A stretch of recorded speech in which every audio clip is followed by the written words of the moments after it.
And welcome in Game Time Decisions here on the SportsGrid Network. The first Friday of February. Can you believe it? February the 2nd, 2024. And it's an interesting time of year as the first weekend in a long time without any real meaningful football. And that includes whatever that is at the Pro Bowl they call. But we are a week away, of course, from the big game. We'll have much to talk about and give you the latest on that as the prop bets are rolling in. There is no shortage of ways for you to be able to bet the big game coming up, and we'll do our best to point you in the right direction here. I'm Joe Raineri. It is the SportsGrid Network, and we've got a loaded slate in the NBA here tonight. Tip-offs getting ready coming up top of next hour. Some spreads that honestly looks like there's going to be some value on the board here tonight with some teams. And then there are some other teams where not sure if we want to get in front of these trains that are continuing to roll and cash tickets. Teams like the Memphis Grizzlies, for instance. While they may not be winning games, they are certainly covering games, including a game last night here in which nobody really thought they would be able to get the cover as a 8.5-point dog, but they certainly got the cover at home against the Cavs. Tonight, they welcome in the Golden State Warriors, catching about 9 in this game here tonight. It's one we will focus on here because we're big believers of, if it ain't broke, we're not fixing it here. Also, the Indiana Pacers are at home tonight on a second of a back-to-back as we welcome in our radio audience here from around the country on this first Friday of February. Welcome in Game Time Decisions. I'm Joe Raineri. Loaded basketball slate, smaller slate in college, but the NBA has got some great games here tonight, including the Indiana Pacers that are home now, second of a back-to-back. Now, they did lose, of course, last night to everyone's new favorite team, the New York Knicks. I find it hilarious how I am continuing to hear how New York is now a basketball town all of a sudden, but they do realize the Brooklyn Nets are in New York as well. I digress. However, a lot of excitement with the New York Knicks here. They handled business last night, but now the Pacers, well, they got to welcome in the Kings, the Sacramento Kings here. Now, the big question, of course, is whether or not Halliburton is playing. He did play last night for about 21 minutes. He was pulled in that second half. Hamstrings are a giant pain because just when you think everything is going well, they are pulling it and you take 2 steps forward and 5 steps back. So no word on whether or not he is going to be playing in this game here tonight. However, the Kings certainly are going to be looking forward to getting one in the W column. Also, we've got the Phoenix Suns taking on the Hawks tonight. That is also intriguing because for the first time, and you're going to have to tell me who was present the last time the Hawks had an entire roster that wasn't hurt, including DeAndre Hunter, who might very well be back for the Hawks tonight, taking on that Phoenix Suns train, who a lot of folks starting to feel like this Phoenix Suns team is the real deal. Their big three getting ready to take on Trae Young and company. The Hawks have put together a couple of wins. I know, call me crazy, but they are also, without a doubt, the single worst ATS team could be in the history of the NBA. We'll have to look into that for you. But when it comes to covering spreads, don't look for the Hawks to do that because they haven't done it at a historically bad rate this season, especially at home. Not a great situation for the Atlanta Hawks, but that number sitting at 3, which is interesting to say the least. And the Miami Heat also looking to win 2 games in a row. What? Yes. Can you believe it? Looking to put a winning streak together after they threw up all over themselves for 7 straight games, going 0-7 as that new shiny toy there of, Terry Rozier, Scary Terry, welcomed himself to the Miami Heat, and he gifted them a 7-game losing streak. But they did get it turned around last game, and now they're going to try a quick on-the-road game. I hate these quick one-offs in Washington, taking on the Wizards here tonight. They do have a game on deck against the Clippers, which is also should be an interesting contest since they got waxed out west, taking those Clippers on. But we'll see if the Miami Heat can put back-to-back games. Speaking of those Clippers, they're in Detroit, and Detroit, of course, is getting in and around, 2 touchdowns, somewhere in that ballpark. But don't sleep on Detroit. All of a sudden, they have started to put it together with that young roster and that lineup there. And the Clippers, well, I am sure in the second half they're going to get tired of dealing with the Pistons and eventually just run away from them. But intriguing, getting 12.5 in that game here. And then, of course, out west, can the Trailblazers continue to upend these teams supposedly better than them? Tonight, we're going to find out if the Nuggets, can they not only win, but can they cover by 12.5 as the Trailblazers are going, welcome back, Dame. How'd that work out for you there, Milwaukee? The Trailblazers suddenly playing some quality basketball there, and with Jokic missing the last game and some health concerns, it's going to be interesting to see what kind of effort we get from those Denver Nuggets here tonight. And the Rockets are at home taking on the Toronto Raptors. Talk about a trade going one way. The New York Knicks do a trade with the Toronto Raptors, and the Knicks can't lose. The Raptors can't keep anybody healthy. And yet that's a small number. Feels like a very small number there in Houston as they get ready to take on Toronto. Again, keep an eye on who might be playing or who's not playing. And I am looking very forward to the game between the Magic and the Timberwolves, 2 of the bigger teams in the NBA this year. You'd look at the starting lineups of these 2 teams, and the Magic roll out nothing but 6'10", 6'11", 7-foot guys out on the court there. But the Timberwolves can match them.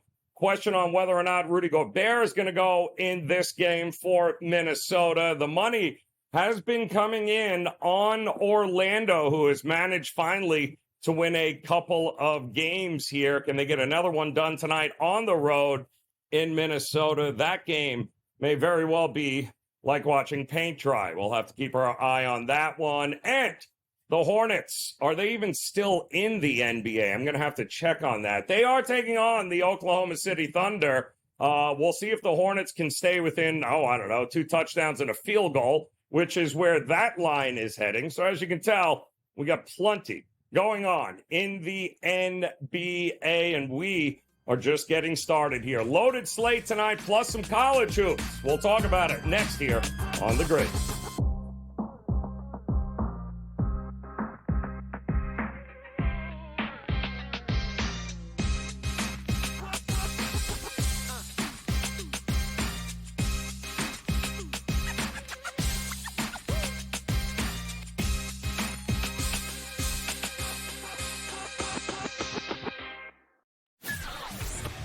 Kind of thought that Mike would maybe go in a different direction, or at least listen to some people with some different ideas. If you were going to retain Mike Tomlin as coach, and I believe with both feet that you shouldn't let him really anywhere near this hire.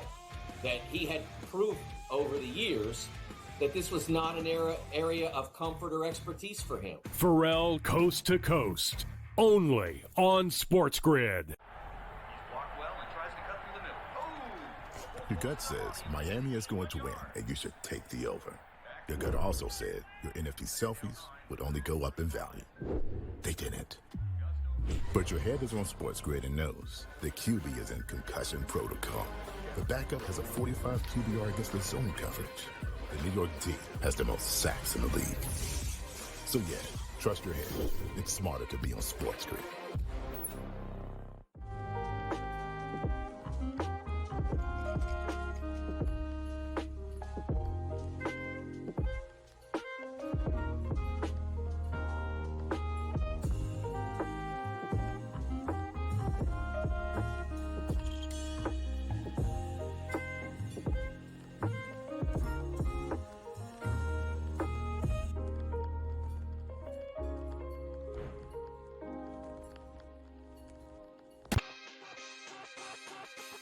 Oh, it's a beautiful time. NBA players are going wild. If I had to guess, a lot of people are going to get real angry. No defense, no defense, no defense. See, I want people to understand this, okay? Because we're always honest. When I take that big pause, that means we're thinking about betting big. Game Time Decisions. Only on SportsGrid. It's smarter to be on SportsGrid, your 24/7 sports wagering network. Well, look at the Heisman Trophy. The early line. And what it all means. Individual success. You should have tried to get something for Anthony Rendon. Not bought at the deadline. Newswire. We're getting a lot of news, trades, cuts, and some movement in terms of starting quarterbacks, Pharrell, backup quarterbacks. coast to coast. I want to watch great players make buckets and win games. Game Time Decisions. I have no idea what the heck the Blazers are doing and what they In-game live. Just Prime took 'em time. yard for a grand slam. The bottom of the fourth inning in a 12-2 baseball game. We got football scores going on at Wrigley right now. Sports Rage that was Late good betting. Night. We waited for 1.5. We got paid. We did. Didn't like the 2.5. Jumped on There's it. no taking weeks off in golf betting ever. These are the best weeks to bet. It's smarter to be on SportsGrid.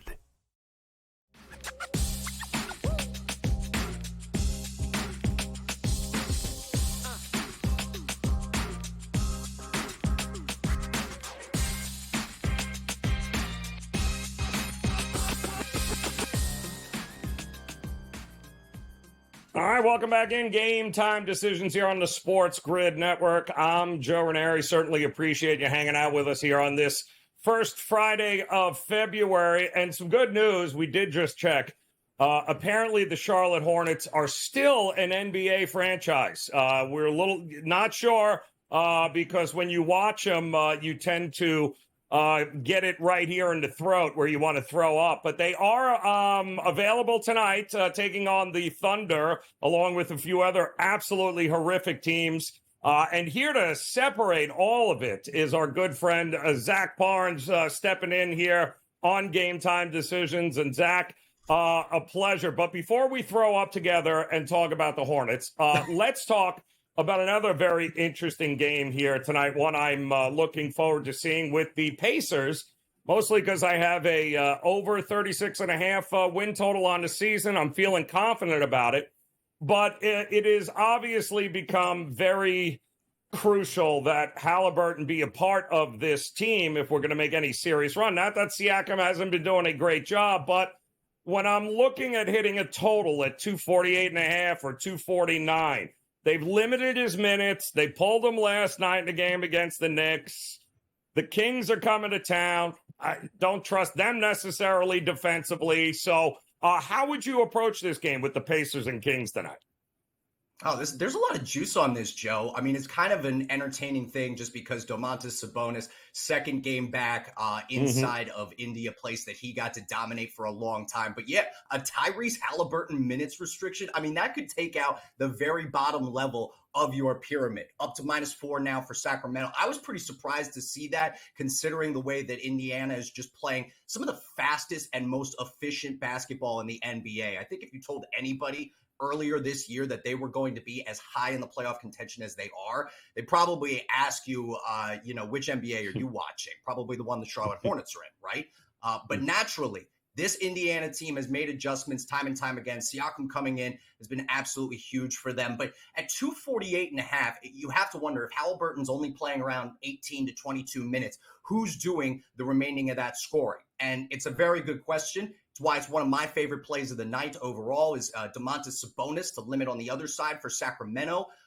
42.5 or 43.5 points, rebounds, and assists Find that pretty much anywhere at minus 110 right now. You look at that, he's hit that mark in his last 2 games, and that tells us, hey, nice and hot, juicy, etc.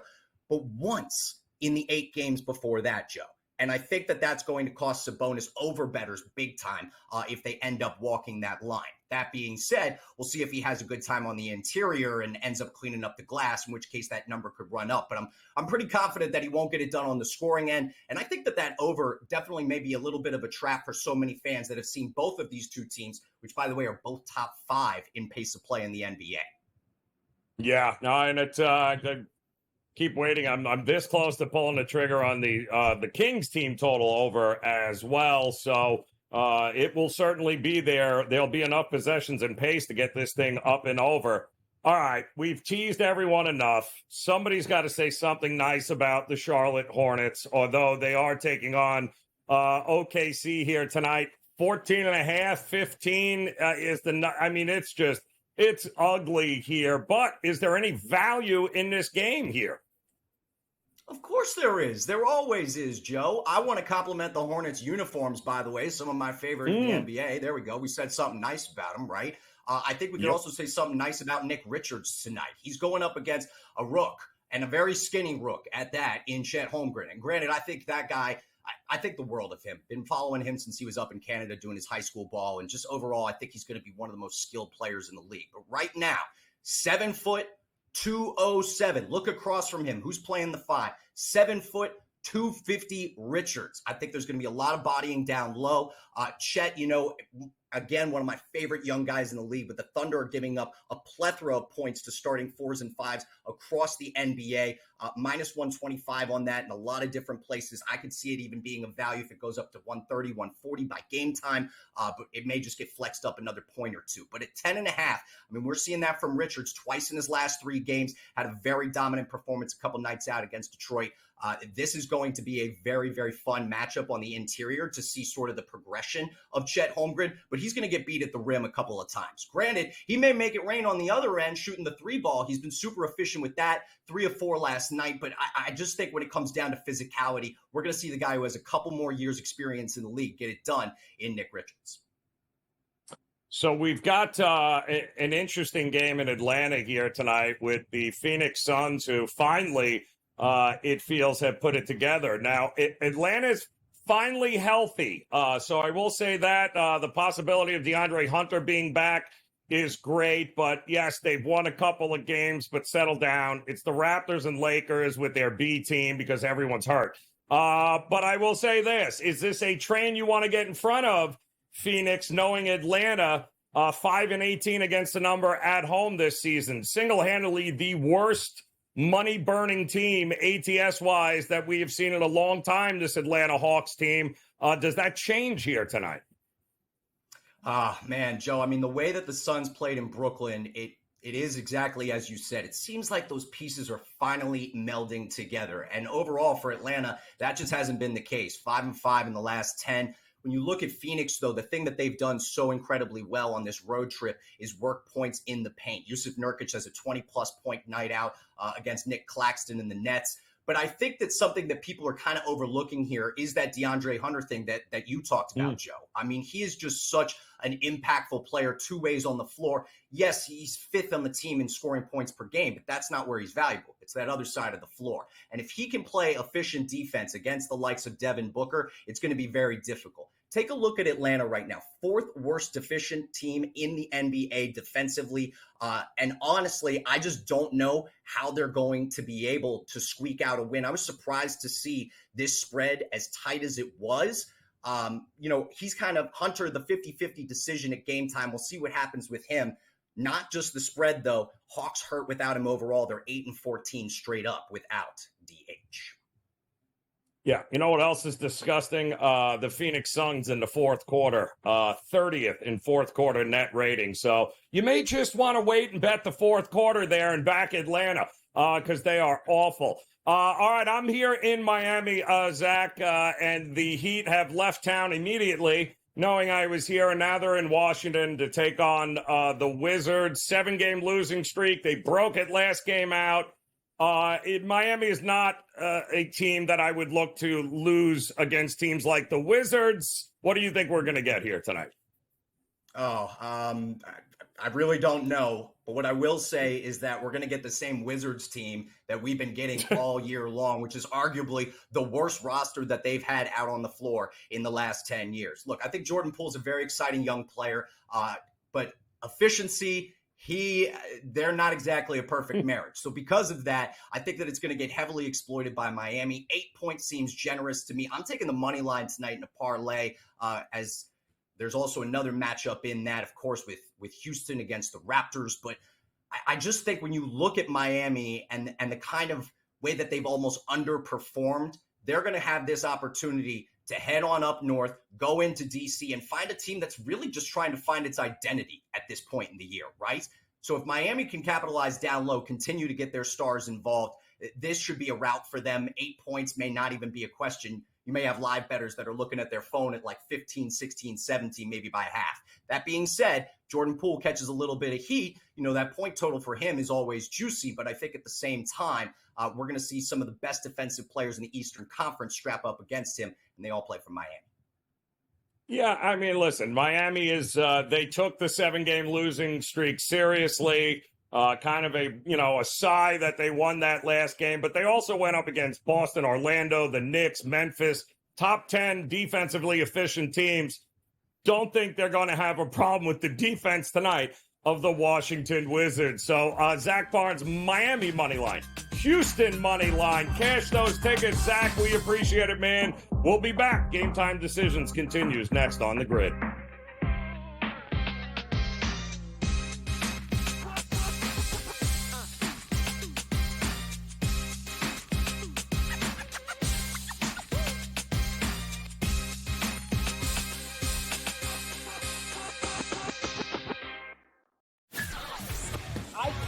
Thought that Mike would maybe go in a different direction, or at least listen to some people with some different ideas. If you were going to retain Mike Tomlin as coach, and I believe with both feet that you shouldn't let him really anywhere near this hire.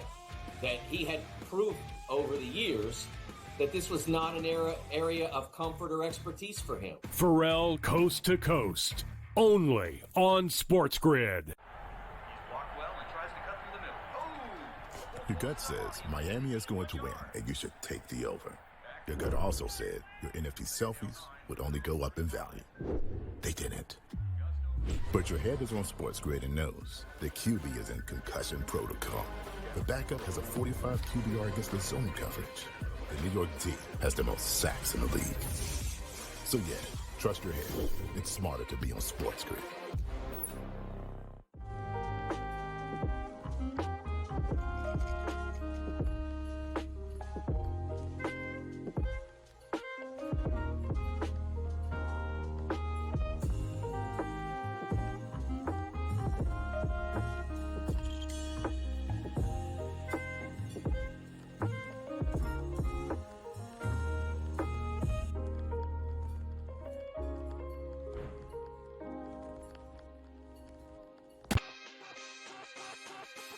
Oh, it's a beautiful time. NBA players are going wild. If I had to guess, a lot of people are going to get real angry. No defense, no defense, no defense. See, I want people to understand this, okay? Because we're always honest. When I take that big pause, that means we're thinking about betting big. Game Time Decisions, only on SportsGrid. It's smarter to be on SportsGrid, your 24/7 sports wagering network. We'll look at the Heisman Trophy The early line. and what it all means. Individual success. You should have tried to get something for Anthony Rendon. Not bought at the deadline. Newswire. We're getting a lot of news, trades, cuts, and some movement in terms of starting quarterbacks, Pharrell backup quarterbacks. Coast to Coast. I want to watch great players make buckets and win games. Game Time I have Decisions. no idea what the heck the Blazers are doing and what they In-game live. Just Prime took 'em time. yard for a grand slam. In the bottom of the fourth inning in a 12-2 baseball game. We got football scores going on at Wrigley right now. Sports Rage That was Late better. Night. We waited for the 1.5. We got paid. We for did. situation, didn't like the 2.5. Jumped on There's it. no taking weeks off in golf betting ever. These are the best weeks to bet. It's smarter to be on SportsGrid.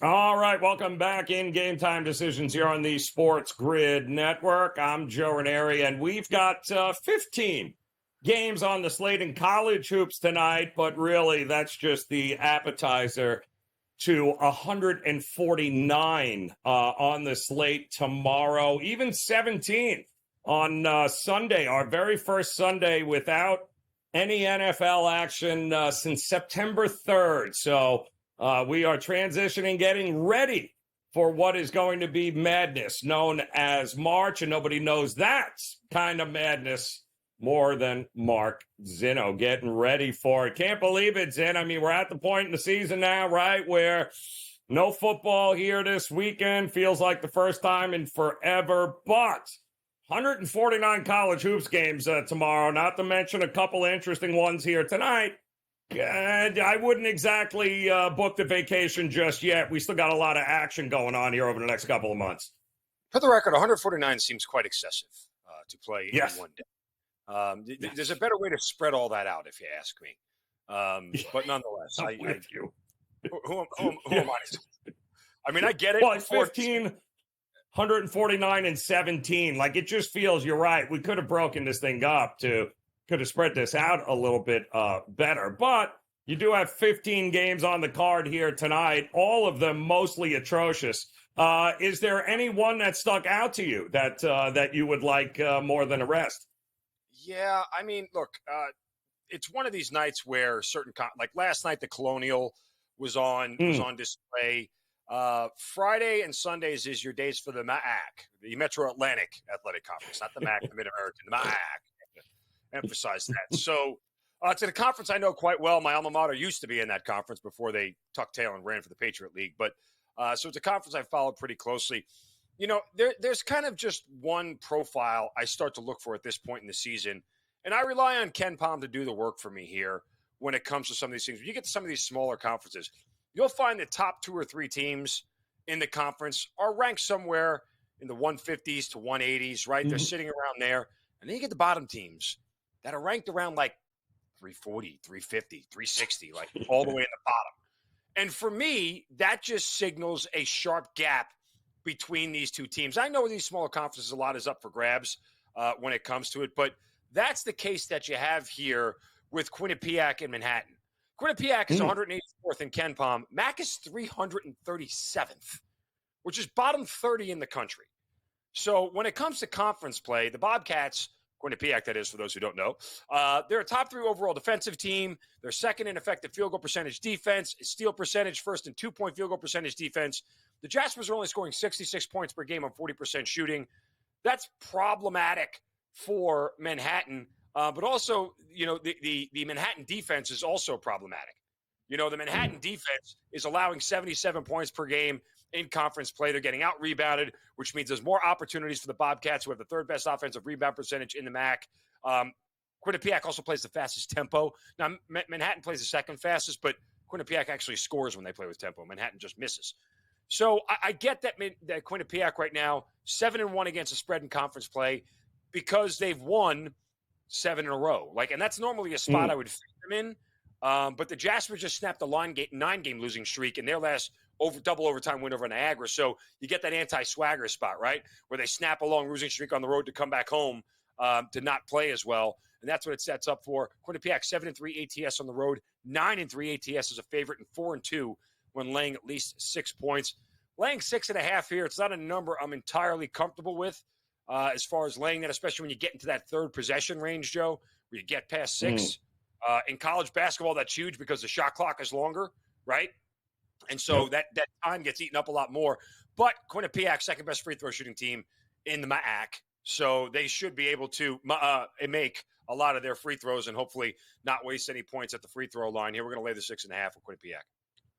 Yeah, watching that total get some love all day long, too. That's up to about 151 and a half from an open of 149. I have no doubt we're going to get some points in that game for sure here. It's just such, with 149 games coming up this weekend, tomorrow alone, and what we've already seen during the week. I mean, what I'm trying to remember here is on whether or not this is just something that happens every year and we forget about it. But again, I'm watching Kentucky lose at home. Number 10 Kentucky lose at home to Florida. I'm watching North Carolina upset. I mean, here we go again. Another week and another bunch of top 10 teams. It just feels like we're getting that more and more. So is that a sign of parity where anything is possible this March? It won't be as chalky as it's been in years past?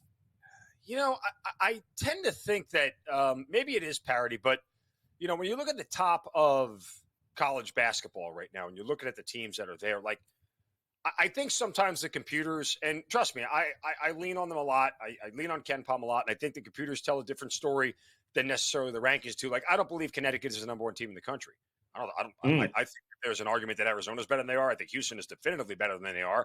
And I would think Tennessee actually has a shot, despite the fact that they have 5 losses, playing in one of the toughest conferences in the country, along with Alabama and Auburn, that they may be better than Connecticut. I think Connecticut is getting a little bit of extra love just because they won the national title last year. And we're going to find out tomorrow how good Connecticut really is. They have to travel to St. John's and play an early 12 o'clock tip against a very hungry, desperate St. John's team that has lost 4 of 5. And they got to roll into Madison Square Garden, which doesn't really faze UConn because they've played enough big games there in the Big East. But still, it's going to be a road game for them. And, this is one of these make or break moments of St. John's here tomorrow, as they're 13-8. They're 5-5 in the conference. It's like one of those moments here for Rick Pitino. Like, have you changed St. John's? I'm a St. John's fan. It's the team I grew up rooting for, all the way back to the Boo Harvey days and Mark Jackson, way back when New York City basketball was like the thing. But, it's one of these things. Does Rick Pitino really have the influence on the program in year one? We thought he was going to, the way they first started out the season. But, again, you're talking about playing in a conference where they lost a 1-point game to Creighton, a 1-point game to Marquette, a game against Xavier that they were in until the last 2 or 3 minutes of the whole thing. They blew out Villanova twice. They beat Villanova, and they have some good wins. But I just don't know what this team is yet. I think you'll find out tomorrow. And even they lost a 1-point game to UConn earlier this year at UConn. So, they're close, but can they get over the top? We'll find out tomorrow. Yeah, we're going to find out a lot over the next couple of weeks here, because it's kind of put up or shut up time. I'm not quite sure how we're going to handle when it comes, obviously, to March Madness and the tournament. How are we handling Big Ten teams? Because they apparently only like to win at home. We've got another one tonight with Iowa laying 5.5, taking on Ohio State, who is pretty much effectively looks like they're going to lose. They're going to miss out on the tournament for a second year in a row, which is kind of crazy because I like Chris Holtmann as a head coach. But they're 3-7 in conference, and now they're going to go on the road. And the way Big Ten teams perform at home, I mean, Iowa is a team you want to bet at home, isn't it? Yeah, I did until they played Maryland and cost me a ton of money. Oh yeah, Yeah. I have officially sworn off the Hawkeyes since then. I mean, that one cost me a bundle. Dear Lord, how did they lose that game?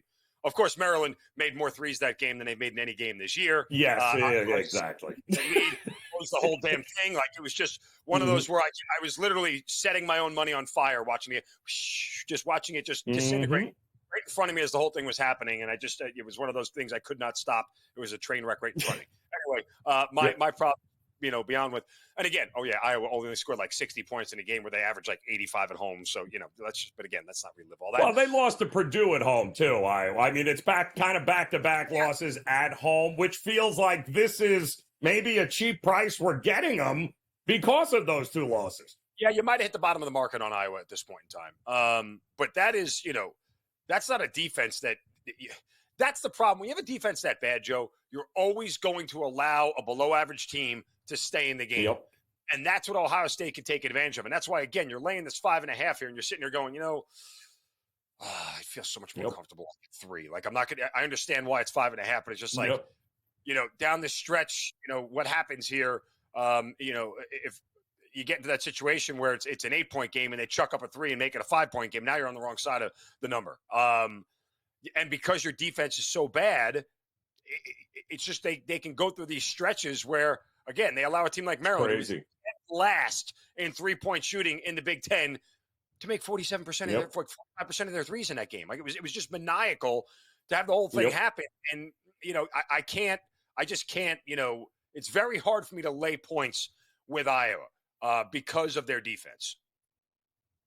Well, you need them to average. They average 90 at home. You need them to hit 90, and Ohio State will never be able to score that many points if they played the game twice here. I'm seeing an awful lot of love for Butler for some reason here on the road, taking on Creighton. Do you get that? It's not. Listen, I have told this to everybody. Joe, you know the whole crew that we talk to. I have told this to everybody.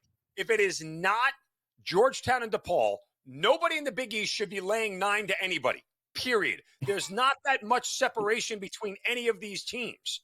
Like, I get that Creighton is the best defensive team in the conference and they can lock teams down. And I'm not saying they can't cover this number. What I'm saying here is that when there is 9 points on the table in the Big East, I would never, ever, ever back the favorite. I would only take the dog. Now, Butler is a team that plays fast. They can score. There's a lot of things they do well, but you're basically asking the Creighton defense, hey, they don't score more than 65 because 75-65 is the way you cover this game. Yep. Well, or you got to shoot 90, Creighton, which you haven't exactly done a great job as of that. Up to 11.5. This was 9.5 this morning, and the money is rolling in on Creighton. All right, we'll talk some NBA, get some of those best bets. We'll do that next here on The Grid.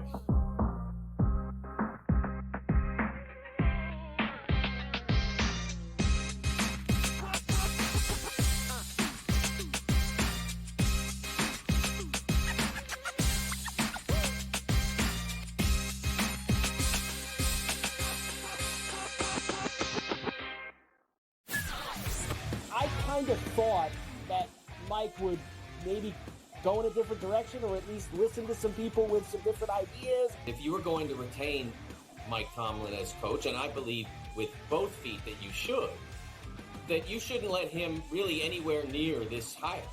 That he had proved over the years that this was not an area of comfort or expertise for him. Pharrell Coast to Coast, only on SportsGrid.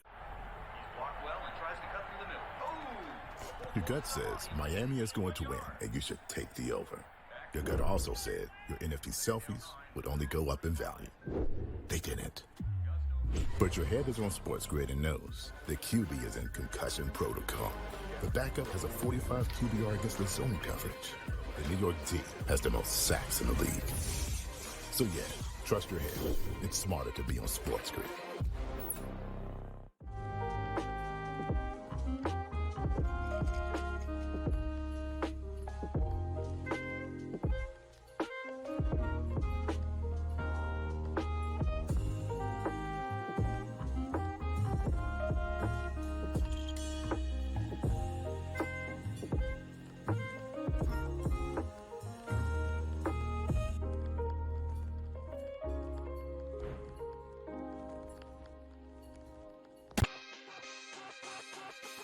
Oh, it's a beautiful time.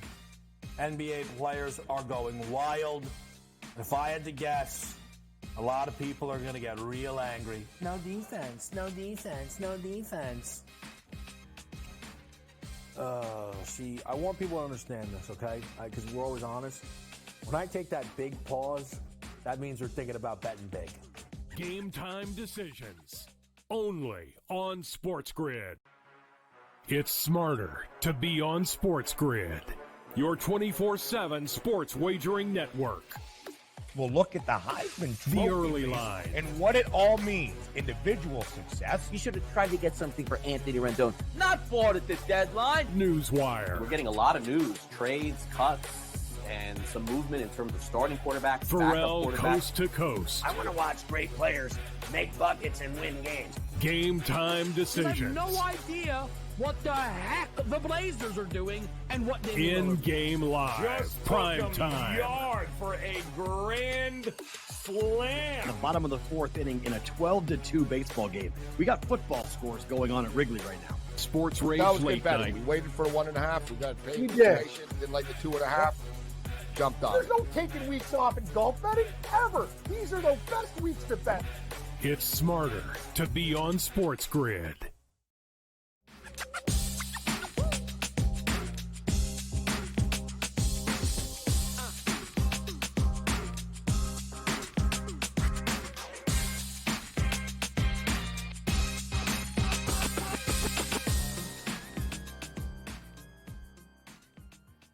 All right, welcome back in. We are Game Time Decisions here on the Sports Grid Network. Joe Raineri alongside Mark Zinno as we are getting ready for a loaded slate here in the association tonight. And a couple of games, Mark, we were just talking off air, make absolutely no sense to either of us. Let's start with this Houston-Toronto game, which has been all over the map. What were you looking at last night when you saw this game? Look, when I looked at this game last night, it jumped off the page at me that Houston, coming off a bad loss to New Orleans. Now, New Orleans is a good team. I'm not saying like they shouldn't have lost the game, but it was a game where they didn't even score 100 points. It basically got outclassed for 48 minutes. So it's one of these things where Houston at home doesn't lose a lot, right? This is where you play Houston at home. You have the Raptors on the third game of a 6-game road trip, just snapped a 5-game losing streak with a win in Chicago on Tuesday night. So again, that anti-swagger spot, right? And Toronto's offense is like officially on the struggle bus since their recent trades. They've failed to score more than 110, 5 of their last 8 games, with 2 of those 3 going that went over 110 coming against bad defenses like Atlanta and Chicago. They're shooting just 40% from the field. In the NBA, 40% from the field and 34% from 3. This is going up against a team that's 6th in defensive efficiency in the NBA. Like, this is a bad spot here for Toronto. Now, the Houston offense, home road splits, we know about them, but even their offense, much better at home, shooting 46.6% from the field and 37% from 3, down to 45% and 32% on the road. So they've played 9 games at home against bottom 10 teams in defensive efficiency. Houston has scored at least 117 in 7 of those, with 2 of them that didn't go over, came all the way back in November, the beginning of the season, before the Rockets really got their legs underneath them, and we established them as a pretty decent team. Recent trends favored Houston in this spot, 17-9 ATS at home against the spread, 13-7 against the number against teams with a losing record, 5-2 ATS against teams after a game where they failed to score 100 points like they did last time out against New Orleans. Toronto's failed to cover 4 of 6 since the Pascal Siakam trade. This morning, when I saw the 5.5, I saw some 6s popping up. I said, let me wait and see. And then one of the sharper books in town opened at 6.5, and I said, bam, get the 5.5 right now because I thought it was going to stay at 6 or north. And then an hour later, don't know what happened. 4.5s across the board. I don't know if Houston, they turned the water off in the building. I don't know. I can't figure it out. It looks like so. Quigley will be there. Jacob Blight, he'll be in there tonight. But they're 2-8 in their last 10 games. To your point, I mean, you would think Houston. A lot of questions when they play on the road. Not a lot of questions when they play home because that's when you usually want to bet them. But I don't understand. Why so much love for Toronto, consistent love for Toronto here to this particular point.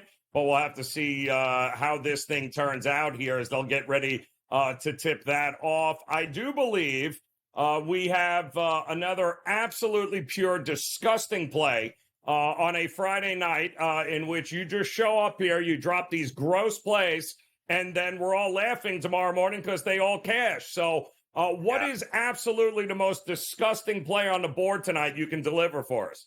I'm hoping to make it 4 consecutive weeks of doing this, but I just keep looking on Friday nights when there's no college basketball for the worst NBA game I could find on the card and a way to bet it. Let's look to the Washington Wizards tonight here as they host the Miami Heat. Miami coming off a home win over Sacramento that snapped a 7-game losing streak. Now they got to go back out on the road to face a lesser Washington team. Look, we know Washington's one of the worst teams in the NBA. That's no secret. But is Miami really good enough to lay 8.5 points on the road to anyone? Like, for reference, Miami has laid 8.5 or more 3 times this season, including once to the Wizards already where they did not cover the game. The other 2 were against the Charlotte Hornets, who, as you mentioned earlier, are in fact still an NBA team, but there's still some argument against the otherwise. In fact, the Heat have laid just more than 4 points on the road 10 times this year. They're 2-8 against the spread. They've only laid more than 4 points on the road twice. Both of them were to Charlotte, and they failed to cover both times. Like, the Wizards are better than Charlotte. Like, I know it's not much. I mean, but still, they're better than Charlotte in offensive and defensive efficiency, and they're home. The Heat have not covered the spread in three or more, covered a spread of 3 or more on the road this season. So, look, there's no denying how terrible Washington is, and Miami can absolutely cover this spread. I'm not saying that they can't. But the average spread Miami has seen on the road this year is plus 2.5. They're giving up 108 points per game while only scoring 107. And now they're going to lay 3 possessions? Heat are 4-8 against the spread when the total's 220 or higher, 7-13 against the number, against teams with a losing record. It's going to be ugly as hell. I don't advise anybody playing it, but I'm going to do it. Take the Wizards. Listen, it's ugly, and I know there's another ugly game too. And again, they got the Clippers on deck. This is one of those one-offs, fly away. Then they got to take on the Clippers here on Sunday. But what are we doing here with this Memphis team? This has got to be one of the worst spots we've seen here. And this is the no rest, second of a back-to-back, 4th game in 6 nights, and they've been 5-1 against the number in those 6 games. They've been a cash cow. But this is a terrible spot for them tonight. So should we take it? No, but here's the thing. Memphis is a top 10 defensive efficiency team in the league. Their offense is bad, but they don't give up a lot. They scrap in games, right? Yep. And there was a stretch there where they were just so, their injury report is longer than a CVS receipt, right? It's just insane how many guys are on the injury report and not playing. So you got all these young guys, too, who are just fighting to be in the NBA, trying to prove their worth, and just playing really good defense. In case you were wondering, Memphis is 8-0 against the number at home against Golden State over the last 3 years. 8-0, 7-1 straight up. I'm not laying it with Golden State in this spot, although I was tempted to this morning. Why? Because their defense is bad. And as bad as the Memphis offense is, the way scoring is in the NBA, teams can just put up numbers in certain spots. I'd rather you be a good defense and a bad offense than a good offense and a bad defense, a la the Atlanta Hawks, right? Why the Hawks can't cover a game ever because their defense is so bad, everybody's always going to be in a game. So Memphis, at least, when they're catching it. And, oh, by the way, look, Memphis is the lowest spread Memphis has faced in their last, 10 games here, 6.5. And they've covered, let me just go back here, 1, 2, 3, 4. They've covered 9 out of their last 14, facing at least a dog of 6 or more. So, every time that they're getting this many points, you got to say it's Memphis or pass. And I get the spot here in a back-to-back, and that's the thing to take advantage of, Joe, because I've seen books do this year. I think they overinflate the line on back-to-backs one way or another. If you're a favorite, they dump it too low. If you're a dog, they make it too high. I think they're putting too much into it. And to their understanding, scoring is out of whack this year. So they're trying to stay ahead of a market, right? So they're not in and out stale numbers that people could take advantage of. But I think there's an overcorrection in that sense on some of these back-to-backs, especially with better teams. Now, when you're giving up 8 points, again, on the road, come on. It's insane to me. Even this OKC is laying 16 tonight, right? We are at a point of insanity here where we're laying 16 points in an NBA game, and that tells you how much scoring is up and defense is down. So it's a really, really kind of quirky thing. But Memphis is a real team you could take advantage of because, nobody bets on them. Everybody bets against them, and it's how books are making money. I agree 100%. And don't forget, I believe the Celtics last night were laying how many a tip there, Zin? Was it 15? 14, 15, yeah. Yeah, that's good stuff. That worked out well for them with no LeBron and AD, but the market overreaction, you're right, is absolutely ridiculous here. We do have 2 games that I think are going to be interesting and are going to depend on who plays and who doesn't play. Indiana has quietly now become a team that Siakam's been great, but I need Halliburton on the court. They've minute restricted him now. He got pulled last night in the loss to the Knicks. Now they got Sacramento coming to town, and yet the total keeps hovering around that 250 mark. if he doesn't play, I want nothing to do with an over in this game. Am I wrong? No, I mean, look, they've gone under in 4 of the last 5 here. I'm sorry, Sacramento's gone under in 4 of the last 5, and Indiana's gone under in 2 of the last 3, including playing what right now looks like the best team in basketball, the New York Knicks. I had to give a shout out to my Knickerbockers. But yeah, I mean, I'm waiting for this Indiana team to pop now that they've made trades. And you also got Siakam for defense, right? Again, I just talked about it before, like Indiana's defense, bottom 5 in defensive efficiency. Like that's what he's there on the court to be able to do. Sacramento's a team I love to fade, though. I really do. Like they, particularly, where they are, they're now in the 5th game of a 7-game road trip. And in fact, they have 12, they're in a stretch of 12 of 14 games on the road, with their 2 home games being Indiana and Atlanta. And they lost to Indiana 126-121 back on January 18th. So, I wouldn't back Sacramento here, but, the fact that this total is sitting where it is, they're not going to bring totals down in Indiana because eventually they're going to snap out of it, or at least that's the feeling on the whole thing. You may be wise to take an under here, but Sacramento could certainly fill it up, although they have struggled to score points in their last 2 games against Memphis and Miami. But again, I told you, those are 2 good defenses that they face. So, this is a stay-away game for me. It's too much volatility with Indiana to really know what's going on. Feels like an over is coming in Atlanta tonight, unless I'm missing something. I mean, you're right down the road from you here. Are we not betting this thing over 250 here? I mean, Hawks are 5-18 against the spread at home this year, 14-8 to the over, and have gone over in 4 straight. That was after a stretch of 6 in a row where they went under. So 14-8 to the over, but then went under for 6 straight. Really weird. Phoenix 10-12 to the over this season, but 15-6 to the over when playing a team with a losing record. Teams with losing records usually have bad defenses. The Suns can take advantage. Look, the Suns' big 3 is really starting to come to fruition here, like to what we all thought it was going to be, what we've seen. They're averaging 120 points PER, over 100 possessions. This is a team that offensively is really starting to click.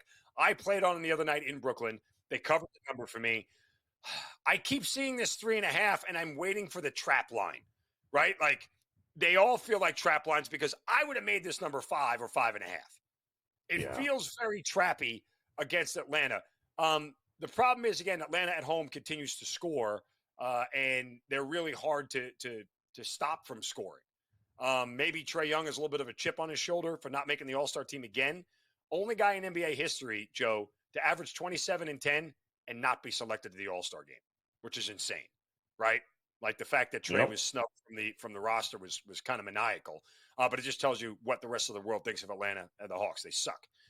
So that's part of the reason why you didn't make it. I thought over initially too. Anything under 250, I would have played. I think both these teams get to 125. I think that's fair. I'm not sure where the number is right now. I haven't looked. Let me just take a quick gander here. But yeah, I think anything under 250, you're in. It's 249.5. Yeah. So this morning it was at 247. You start to get in that range where you're at 120 and not 125, and you get a little bit nervous. But Atlanta will push the pace in this thing to continue to make Phoenix score. And I just worry about Atlanta keeping it close and Phoenix pulling out a 1 or 2 point win in this thing and not covering the number. I've seen Phoenix this year start slow against bad teams and then hustle all the way back. Granted, they were laying 6 and 7 and didn't cover, but they start slow and they just snap out of it in the second half. And I'm afraid it may happen here. Yeah, I 30th in fourth quarter net rating. That's what the Phoenix Suns are. They are trying to figure out the rotation and make sure those Durant and Beal and Booker are on the court to start the fourth quarter together, because that's how you lose games and lose covers. So by the way, no DeAndre Hunter tonight, so Atlanta will have to wait to get him back.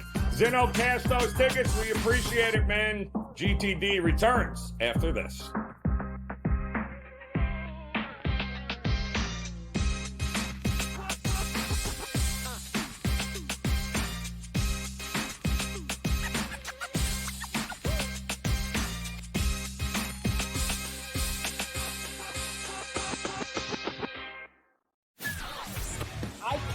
Thought that Mike would maybe go in a different direction, or at least listen to some people with some different ideas. If you were going to retain Mike Tomlin as coach, and I believe with both feet that you shouldn't let him really anywhere near this hire.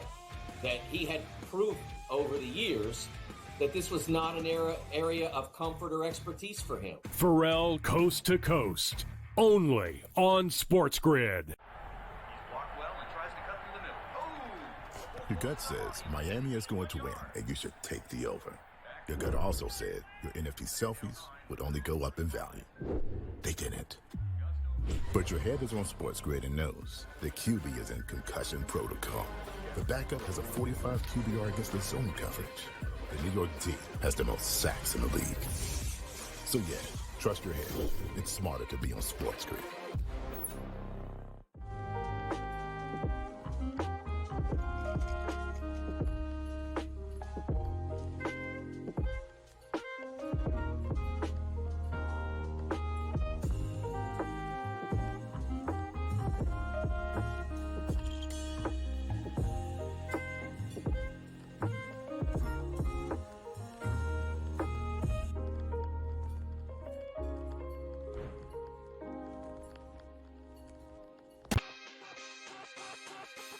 Oh, it's a beautiful time. NBA players are going wild. If I had to guess, a lot of people are going to get real angry. No defense, no defense, no defense. See, I want people to understand this, okay? Because we're always honest. When I take that big pause, that means we're thinking about betting big. Game Time Decisions, only on SportsGrid. It's smarter to be on SportsGrid, your 24/7 sports wagering network. Well, look at the Heisman Trophy. The early line. And what it all means. Individual success. You should have tried to get something for Anthony Rendon. Not bought at the deadline. Newswire. We're getting a lot of news, trades, cuts, and some movement in terms of starting quarterbacks, Pharrell backup quarterbacks. Coast to Coast. I want to watch great players make buckets and win games. Game Time I Decisions. have no idea what the heck the Blazers are doing and what they In-game live. Just Prime took 'em time. yard for a grand slam. The bottom of the fourth inning in a 12-2 baseball game. We got football scores going on at Wrigley right now. Sports Rage That was good Late betting. Night. We waited for 1.5. We got paid. We did. Didn't like the 2.5. Jumped on There's it. no taking weeks off in golf betting ever. These are the best weeks to bet. It's smarter to be on SportsGrid.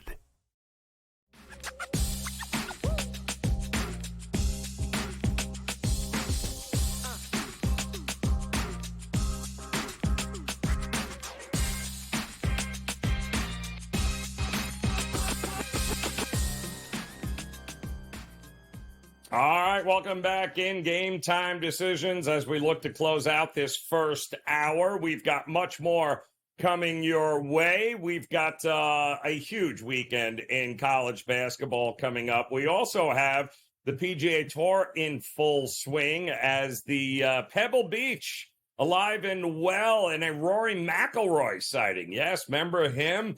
Yeah, it's going to be an interesting weekend in golf. And, of course, we've got plenty of NBA action getting ready to tip here in just a couple of minutes. And, oh, yeah, there's one other. Oh, yeah, the big game. That's right. Yes, the NFL's got one more game ready to go here. And we've got some updated numbers. It's interesting because it appears that the 49ers have been getting some steady love in the marketplace. We knew that Kansas City was going to get that initial bump, and they did.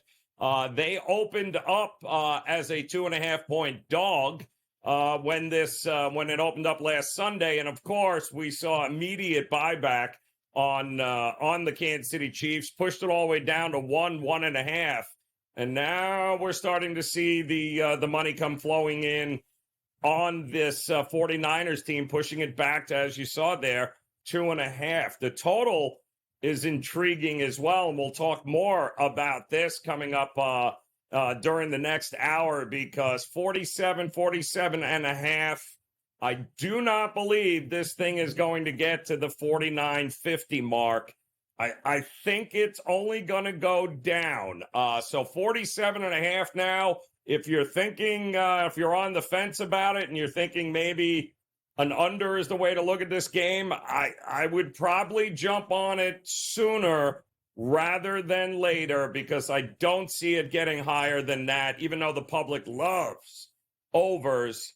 I think even the public is looking at this going, can we really trust these offenses against those defenses? We'll have more on that. We're just getting started. Game Time Decisions, another hour next here on The Grid.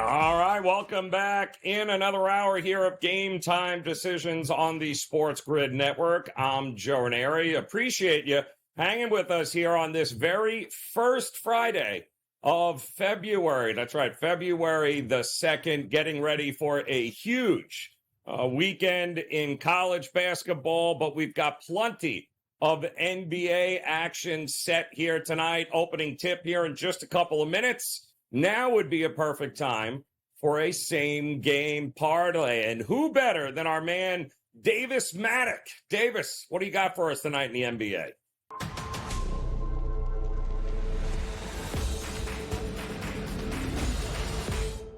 All right, guys, we are back for another same game parlay over on the FanDuel Sportsbook. We did book a winner last night. We are going to try and book another winner tonight. The two teams we've really been riding all week, the Phoenix Suns and the New York Knicks. We are going to go back to the Phoenix Suns tonight. They are traveling to play at Trae Young and the Atlanta Hawks. Super high total. Should be a pretty fun game. We're taking the Suns on this one. They are 3.5-point favorites on the spread, coming off a big win against the Nets. Huge win against Heat. They did get absolutely smoked by the Magic not that long ago, but they're actually honestly really fully healthy if and when they get Damian Lee back. So I'm really riding the Suns right now. They're up to 28-20. We are also going to take the over on 248.5 in this game.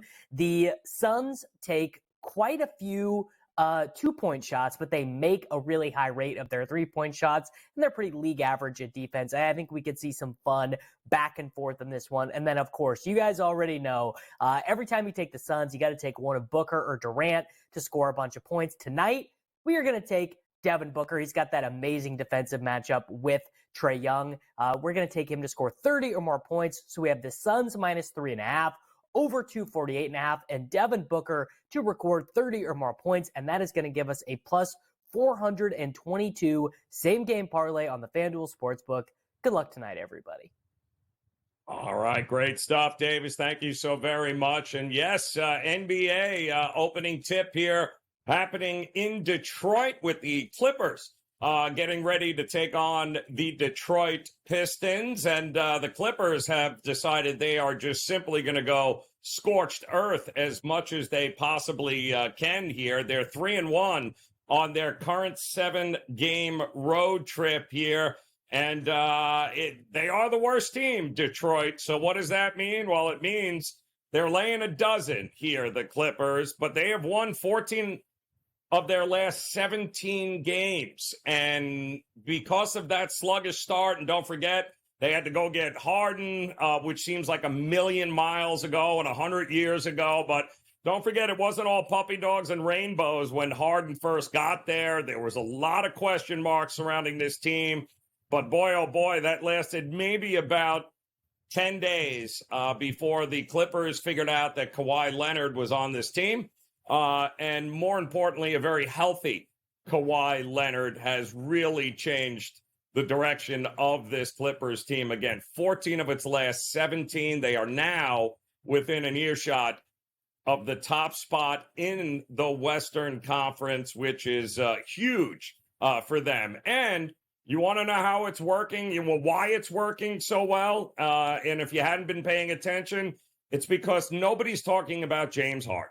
Isn't that amazing? When James Harden is not a headline or a topic of conversation, in the national media anywhere, then there's one thing we know for sure. A, he's either hurt and nowhere near the team, or in some strange situation that the chemistry and the communication among the guys on his team is actually pretty darn good. So give Ty Lue, all the credit in the world for helping bring these guys together. It's not because they have a shortage of talent.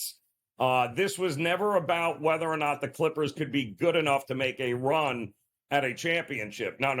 It was about whether or not they could sustain, Harden, and when things don't go well, because he tends to turn into a cancer in the locker room. That has not happened here. But again, still a lot of games to go, but they are the healthiest they have been. And when they are winning games, they look unbeatable. And I think all of it centers around the fact that Kawhi Leonard is just an absolute beast, coming off a game, 31 points, 9 boards, 4 assists, 4 steals in that win over Washington a couple of nights ago, 125-109. Again, think about that line and how Kawhi Leonard this is. 31, 9, 4, and 4 steals. That is Kawhi Leonard basketball. He's averaging 23, 7, and 4, along with 2 steals and almost 2 blocks during the month of January. So with Kawhi Leonard healthy and playing that kind of basketball, this is going to be a very, very difficult team to overtake here. So while they're on their way to taking that top spot, keep in mind, there are champs in the Western Conference here, and that's going to be the Denver Nuggets, also in action here tonight. They are the late game, and they're taking on, boy, oh boy, that upstart Trailblazers team. Can you guys believe how the Trailblazers are actually been a pretty decent cash cow here, especially if you've been playing them, taking as many points as the market wants to give them. This team also very young, very talented, but they are starting to figure it out. So I think they are a fun team. I think they are very much like what OKC was over the last couple of seasons, where the market knew they were talented, they were young. SGA, Lou Dort, these guys were always good, but they're going to lose way more games. They got to learn to win, yada, yada, yada. Well, that's kind of what Portland feels like. And have you noticed how good OKC is this year?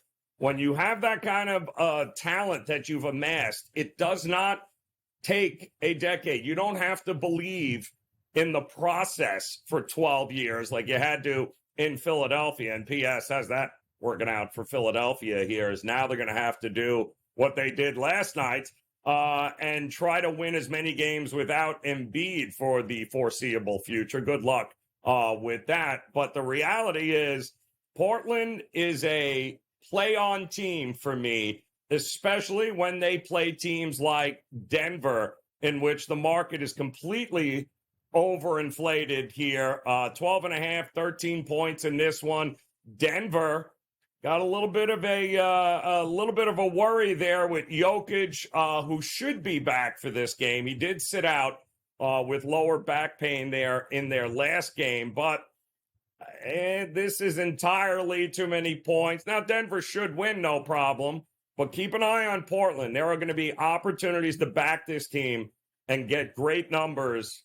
This is a pretty good team, and the more they win, the more confidence they get, the more of a problem they're going to be for teams like Denver and the Clippers and others. So much more to go here, though. College hoops also underway. We'll talk about it next here on The Grid.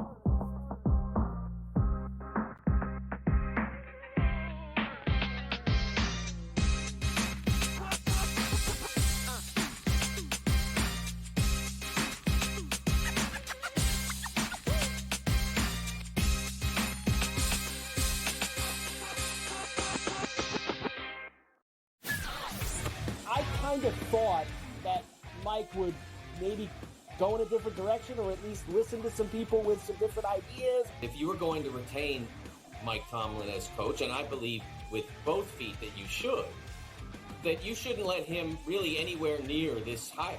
That he had proved over the years that this was not an area of comfort or expertise for him. Pharrell Coast to Coast, only on SportsGrid. Your gut says Miami is going to win, and you should take the over. Your gut also said your NFT selfies would only go up in value. They didn't. But your head is on SportsGrid and knows the QB is in concussion protocol. The backup has a 45 QBR against the zone coverage. The New York D has the most sacks in the league. So yeah, trust your head. It's smarter to be on SportsGrid.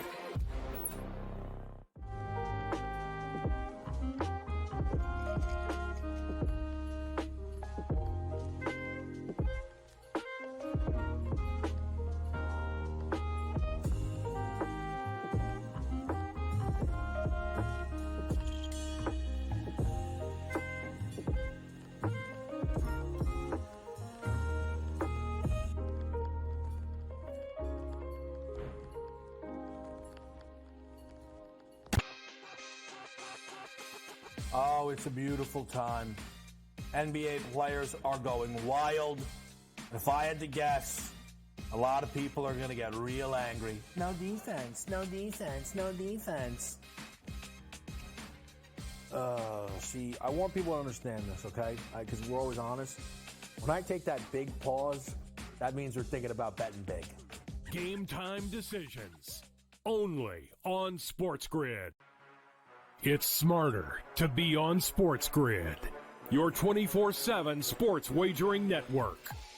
Well, look at the Heisman Trophy The early race line. and what it all means. Individual success. You should have tried to get something for Anthony Rendon. Not bought at the deadline. Newswire. We're getting a lot of news, trades, cuts, and some movement in terms of starting quarterbacks, Pharrell backup quarterbacks. Coast to Coast. I want to watch great players make buckets and win games. Game Time You Decisions. have no idea what the heck the Blazers are doing and what they In-game live. Just Prime took 'em time. yard for a grand slam. The bottom of the fourth inning in a 12-2 baseball game. We got football scores going on at Wrigley right now. Sports Rage That was Late good betting. Night. We waited for 1.5. We got paid. We We did. didn't like the 2.5. Jumped on There's it. no taking weeks off in golf betting ever. These are the best weeks to bet. It's smarter to be on SportsGrid.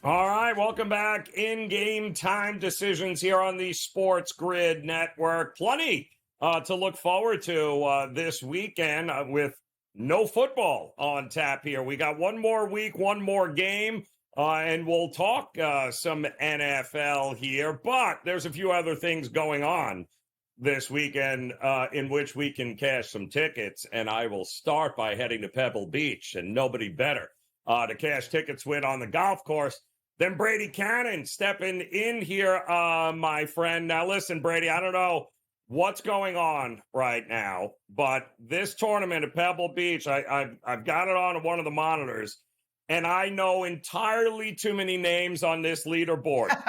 We have had 4 events, Brady, 4 events in 2024, and every one of them has been triple digits here. What in the hell is it? Doesn't look like we're going to get that here, or I guess the weekend can bring us anything.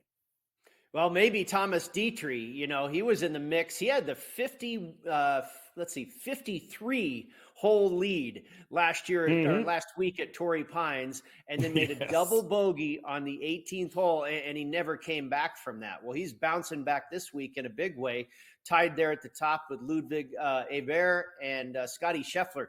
You know what's very interesting about Scheffler? I was just looking at this before we came on, Joe, and I didn't like Scheffler this week. I didn't like Rory or Scheffler because I didn't think this golf course really fit what they do or do not do well.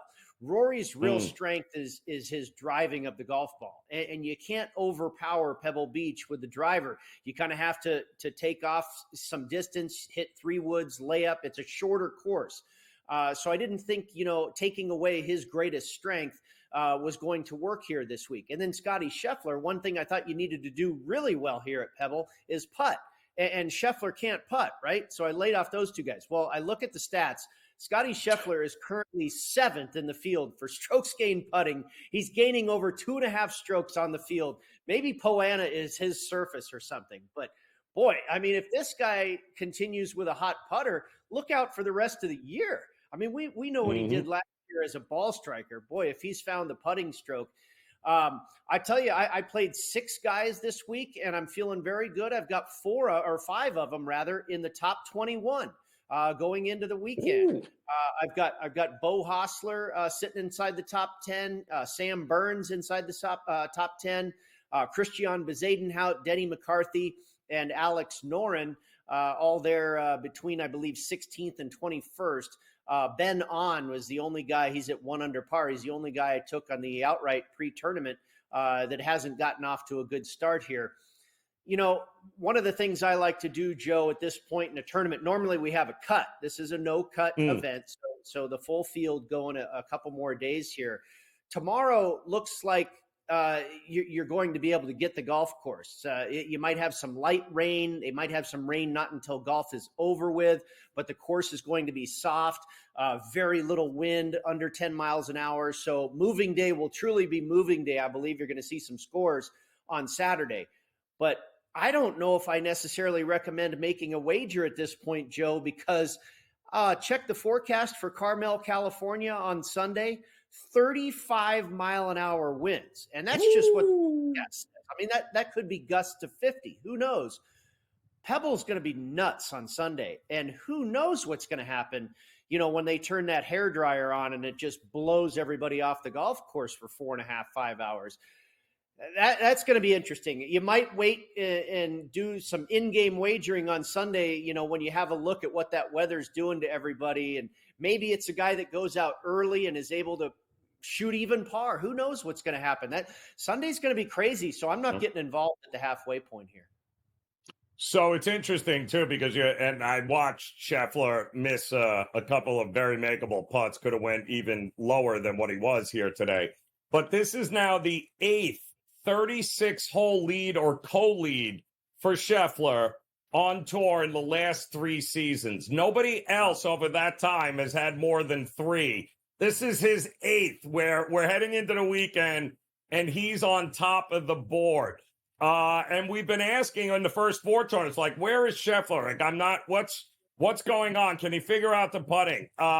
Wouldn't be shocked if he's the guy that's holding up the trophy, because even if the conditions deteriorate, he is a guy we can trust to be able to get it done. Is he not? Oh, no, absolutely. He's a winner. And we saw last year, the guy wins tough events too. I think it was 2 elevated events. They call them signature events now. I think it was 2 signature events that he won last year. I know one was the Phoenix Open coming up next week. Of course, if you remember, he won on Super Bowl Sunday. And I believe there was another one in there. I want to say not Bay Hill, but I'm pretty sure. Oh, the Players Championship, I believe he won. Players, yeah. Another, maybe the very most elevated event, arguably the best field in all of golf. So, no, the guy not only wins, but he does it against the very best competition. It's going to, and he's a Texas guy too. When I'm trying to find guys that can play well in the wind, I like guys that play from, or that come from Texas, played at the University of Texas. He's been in plenty of windy conditions in his career, has Scotty Scheffler. He's going to be the odds-on favorite. I shouldn't say odds-on. He'll probably be at a short plus price. Who knows, maybe 3-1 to win this thing. You've got a full field of golfers left, which is in a lot of ways the same number of golfers you'd have heading into a normal weekend anyway, but you've got the studs this time around. There's definitely some big names breathing down his neck. So I think you'll be able to get a pretty decent price on Scotty. The one thing though is you're paying for what we've just talked about. You're paying for, the number 1 player in the world. You're playing for that name. You're playing for guys that won signature events in the past. So the price will probably be beat up a little bit, but it still might be a valuable price given who this guy is and the way the putter's going right now. Yeah, well, listen, I don't want to hear it. You've already had 4 triple-digit winners, so you bet. Yeah. It's time that. Well, listen, you guys did a great job. We appreciate you. No names, but now it is time to move over. I can tell you, I've been pretty impressed with JT from what I've seen so far here. I think if the putter cooperates, I don't think ball striking. I don't think that he is absolutely crushing it here. It's always been hit. It's been hit or miss. We were wondering when will JT be back? It looks like he's on his way back, at least early on here so far. I totally agree with you, Joe. Justin Thomas took some sharp action to win this tournament this week. And I don't have the leaderboard in front of me, but I don't think he's too far back. He's maybe 3 shots off the pace or so. Last time I looked, I think he was at 8 under or something like that. No, he's just fine. And to your point, 9 under. He finished 9. Okay, good. So he's only 2 back. Yeah, he's another guy that there's a lot of guys I think you can make a case for.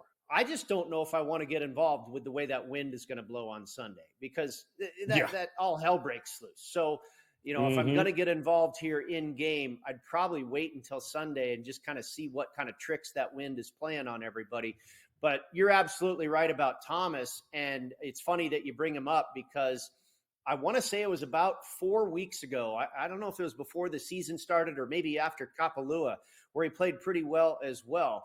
I made a Masters future on Justin Thomas. The only bet I have so far to win the Masters is Justin Thomas. And I think it's a pretty good number at 34-1. I have not seen anything that high. I mean, you talk about a player. I have a thing for the Masters, Joe. If I see Jordan Spieth at 25, automatic. He is a Masters whisperer. I think the best I've seen is 20. If I see him go to 25, I'll grab it. Justin Thomas at 34. I thought that was, a similar type move. That guy's too talented to be at that number, in my opinion. The only tournament, Brady, I don't know how to quantify experience and guys like Spieth and I don't know how to quantify it, but I just know as long as they're there, they got a chance to win. More with Brady Cannon coming up next here on GameTime Decisions.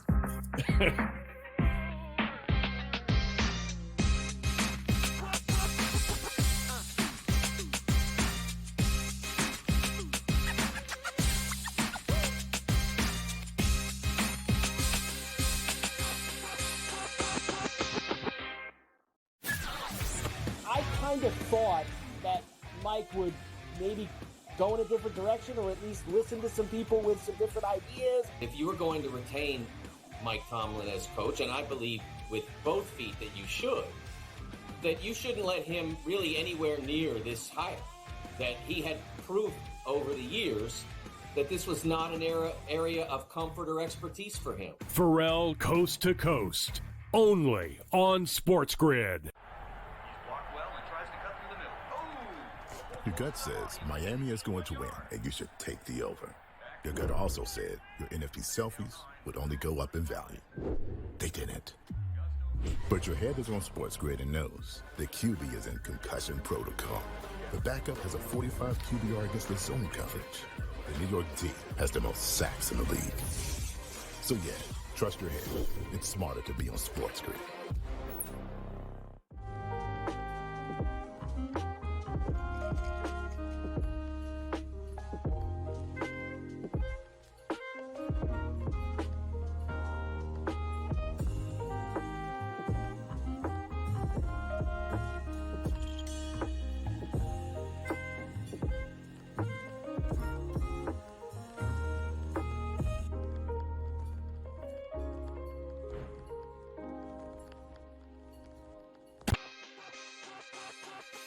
Oh, it's a beautiful time. NBA players are going wild. If I had to guess, a lot of people are going to get real angry. No defense, no defense, no defense. See, I want people to understand this, okay? Because we're always honest. When I take that big pause, that means we're thinking about betting big. Game Time Decisions, only on SportsGrid. It's smarter to be on SportsGrid, your 24/7 sports wagering network. We'll look at the Heisman The Trophy early race line. and what it all means. Individual success. You should have tried to get something for Anthony Rendon, not bought at the deadline. Newswire. We're getting a lot of news, trades, cuts, and some movement in terms of starting quarterback, Pharrell backup quarterback. Coast to Coast. I want to watch great players make buckets and win games. Game Time You have Decisions. no idea what the heck the Blazers are doing and what they In-game live. Just Prime took 'em time. yard for a grand slam. The bottom of the fourth inning in a 12-2 baseball game. We got football scores going on at Wrigley right now. Sports Rage That was good Late betting. Night. We waited for 1.5. We got paid We for did. information. Didn't like the 2.5. Jumped on There's it. no taking weeks off in golf betting ever. These are the best weeks to bet. It's smarter to be on SportsGrid.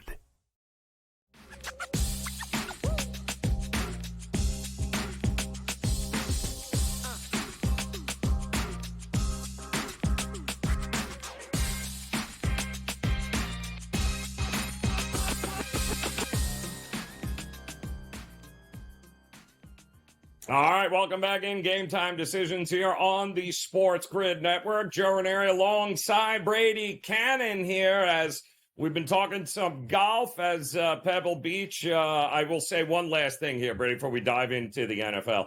I watched Josh Allen do an interview after he finally beat Tom Brady at something, I think, and in the Pro-Am, Josh Allen. And I love this about the guy is that everything that came out of his mouth centered around, they kept trying to say, oh, how do you love the tournament? He's like, yeah, no, it's a really nice tournament, but I don't want to be here. Like, I hope I'm not here next year. There is nothing about it. So he's trying to be so complimentary about, it's a beautiful tour. And all he kept saying was, I don't want to be here. Like, I love you guys, but I don't want to be here next year. I don't want to play in it again. That's the worst And I'm invitation laughing. a football player can get, right? Hey, we'd love for you to come to Pebble. Oh, no. I don't want to. Yeah, no. Thanks, but no Great thanks. tournament. But I don't want to be here ever again. So That's I thought great. that was hilarious. Absolutely hilarious interview. But we did mention it earlier. We know this line, Kansas City, 2.5-point dog. I think San Francisco opened up briefly at that 2.5. We didn't last long. We saw obviously the Chiefs money come rolling back in, but now we're starting to see it swing the other way back towards San Francisco. So back to 2.5 in spots here. Where does this go, do you think, here ultimately? Obviously, I don't think it's ever going to hit 3, but where do you think ultimately this lands before kickoff next Sunday? Yeah, Joe, I don't think we're going to ever see 3 again. And we really didn't see 3. It was a look-ahead line. They had some possible matchups when we were heading into the, championship weekend, and San Francisco was laying 3 against the Chiefs. And a lot of sharp guys gobbled that up. And then they gobbled up the 2.5 when it opened up on Monday morning or Sunday night or whatever it was. After those championship games concluded. And it was just, a one-way street. It was all Kansas City all the way down to Niners -1. And then it was about a day or two later, not that long after, that we saw it jump back up. And you talk about 2.5, that was at FanDuel. And, interesting, FanDuel was the last shop that I saw that had 1.5. Yesterday, everybody was 2. They still had 1.5. And then all of a sudden today, they're one of the very few 2.5. So a big jump there at FanDuel. But I think it's probably going to toggle between 2 and 1.5, Joe. I don't think we're gonna see 3. Maybe we'll see 1 shortly because and I've been patient in my betting here. I really am dying to hit submit. I want to get in on this game, but I'm going to wait. And when the influx of fans come to Las Vegas and everybody starts plopping their bets down, I think the public and I think some sharps at the right number are obviously on KC as well, but the public's going to roll in here, and no matter what the number is, I think they're going to bet Kansas City, and they're going to bet Kansas City on the money line as well. And that's when I think if I can find 120 or maybe I'll even get better on the money line on San Francisco, that's when I might jump on them. And I tell you, Joe, the more I think about this game, I might not even play a side. I might just get involved in props. I mean, Of course, I could see San Francisco winning. Of course, I could see Kansas City winning. You talk about the San Francisco defense, and they have been a little bit exposed really the latter half of the season. Ever since they lost Talanoa Hoafonga, that safety, their defense has slowly been sliding, and through the playoffs, they are now 14th in EPA per play. But the offenses that they've faced are better than Kansas City. Green Bay, including the playoffs, was 4th in EPA per play. Detroit was 6th. Kansas City is 10th. So maybe that defense will have a little bit easier time. It could be minor, but it might make the difference. If which San Francisco defense shows up, it could possibly be the key to the game.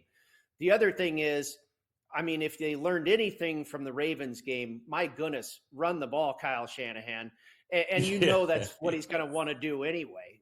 He's got Elijah Mitchell. He's got McCaffrey. He's got Juszczyk. He's got Debo. I think a game plan for Kyle Shanahan is to get real creative with the running game, because it's been that way for years. In the Patrick Mahomes era, the way you beat Kansas City, they've never been great at defending the run. Yeah. No, and it's a fascinating the market is going here, and I'm with you. I don't think the 49ers are going to get a whole lot of public support. I do think the Chiefs will be all public in this one. Doesn't mean, listen, I still think it's a coin flip game one way or the other, but I think you nailed it.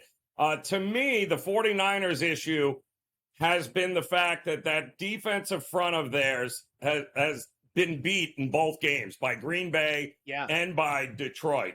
They're not a big blitzing team. They need those 4 guys. They need Bosa. They need all those guys there to be able to deliver and put pressure. Because don't forget, getting Jared Goff off the point that's what you want to do there, but he still beats you. You get Mahomes off point, he's going to absolutely destroy you in the secondary. So they have to make life miserable for him. And if they can't do that, then it feels like Kansas City is going to score 23, 24 points, and they're going to have a 2-1 possession in time of possession, and the game's over. How much does this defense, ironically enough, I don't think the offense, I'm not worried about 49er offense. Can that defense beat this offensive front, the offensive linemen of Kansas City? Yeah, it's a major question of this ball game, and they're going to have to be at least competitive in that matchup in order to stay in this game. Now, the Kansas City offensive line is very good. You got Tooney, who's a little banged up, but I think by the time they kick off next week, he should be okay. I think he's going to play in this game. I think he was, maybe between questionable and doubtful last week. Right. I think he should be okay to play this week, and that's a big deal. Throughout the majority of the season, Kansas City was number 1 in pass protection. Now, they're relatively average, if not below average, in run blocking and run stopping, and that. But as far as the line of scrimmage and pass protection, they're about the best in the game. So that is going to be a huge challenge for San Francisco. They have all kinds of talent on that defensive line. I think Chase Young has been a little bit of a disappointment. He was really embarrassed, some of the video that they showed of him last week, and maybe that's what he needs to come up with a big game. I think Nick Bosa's been fine. Eric Armstead, Javon Hargrave, those guys are getting pressures. It's not always ending in a sack, but they're getting pressures, and they're going to have to do a lot of that. It kind of goes back to the old New York Giants and beating Tom Brady and the Patriots. If we can pressure him, we can win. And that's what they did. I think it's very similar. And I'm with you, Joe. I don't worry about their offense. KC's defense is very good, but San Francisco is going to find a way to score. They're the number 1 offense in football. Yeah. And, the one bet I have made is just give me the over in the first half, because those adjustments will come in the second half. And boy, you might go 0-0 in the second half. Would not shock me at all here, especially if both can run the ball. It's going to become a rock fight there. But I do think the scoring is going to happen early again. How about you're in Vegas there, Brady. The props were released with great fanfare, all 9 trillion of them here. What are you looking at in the prop world? Anything in particular? Yeah, the Westgate Superbuck just had their big release on Thursday night. That's always a fun occasion. I was actually down there at the Westgate. I had a friend in town. We didn't go to the big prop party, but, picked up a sheet for further research, of course. But, I think, a few popular ones that are always good is, will there be a touchdown under 1.5 yards? That typically comes through. You've got, will there be 3 straight scores by either team? That typically comes through. I think I like, the way this game is lined kind of lends itself to this prop is, will the game be tied again after 0-0? I think that's a yes. I think we'll probably have another tie after the beginning of the game in this contest. I think it's interesting, Joe, to look at the total. Bill Vinovich is going to referee, his crew is going to referee this game. Yep. I think he's probably the best in the business. And he has the reputation, especially in the playoffs, of letting the guys play. And he calls the least amount of holding calls. Holding calls kill drives. You're probably going to have less punts. If he's true to form here and they keep this thing clean without a lot of yellow hankies being thrown around, I think that lends itself to the game going over the total. Now, you like the over in the first half, and I agree with you there. And we know the Chiefs are famous for not scoring a lick. And I mean, what are they, 14-2 to the under or something like that in the second half? Exactly. But Vinovich's style, and this number is relatively low for a Super Bowl at 47.5. Maybe the game goes over the total with the nature of that refereeing crew. Well, it certainly depends on how many. It's all about pass interference and the defensive pass interference, defensive holding. That helps the touchdown at 1.5 yards too. Right. You're letting them hand check all day long. 1 yard line. Right. Then it's going to be mano-a-mano. Do we trust Debo to get away with it more than the secondary of Kansas City, or vice versa? It's going to be very interesting to see how that plays out. But still a week away before the bets can be in there before kickoff. So we'll have much more on this, much more golf also. And Brady, we'll talk to you again. Looking forward to it, my man. GTD returns next on the Grid.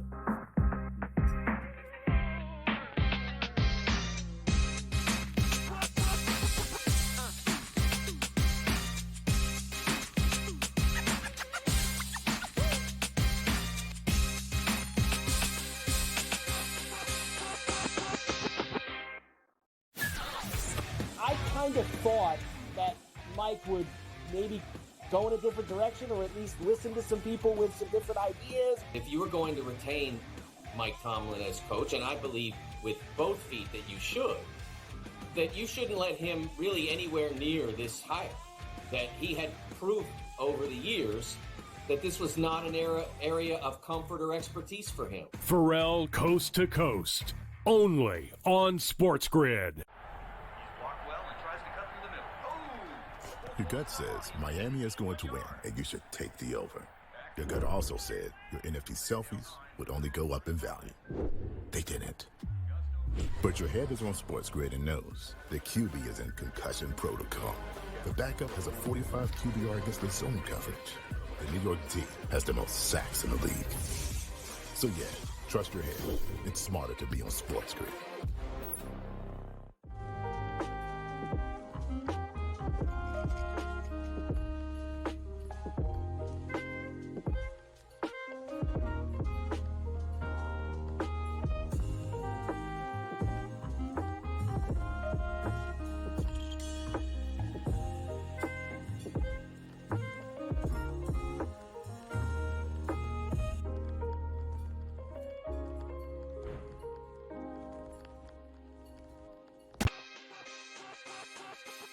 Oh, it's a beautiful time. NBA players are going wild. If I had to guess, a lot of people are going to get real angry. No defense, no defense, no defense. See, I want people to understand this, okay? Because we're always honest. When I take that big pause, that means we're thinking about betting big. Game Time Decisions, only on SportsGrid. It's smarter to be on SportsGrid, your 24/7 sports wagering network.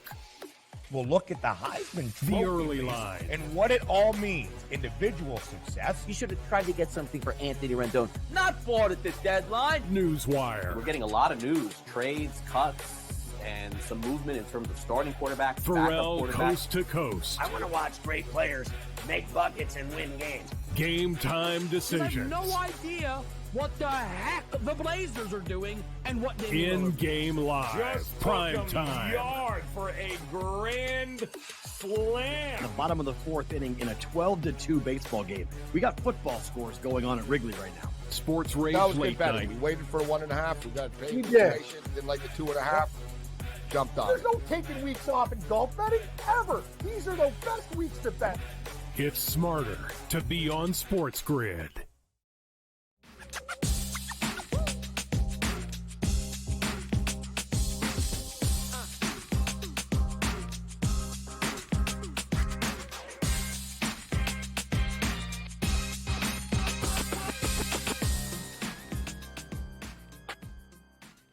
All right, welcome in now. Game time decisions on the Sports Grid Network. I'm Joe Raineri, and we are off and running on the hardwood here as we've got a couple of NBA games underway. A few more getting ready to start.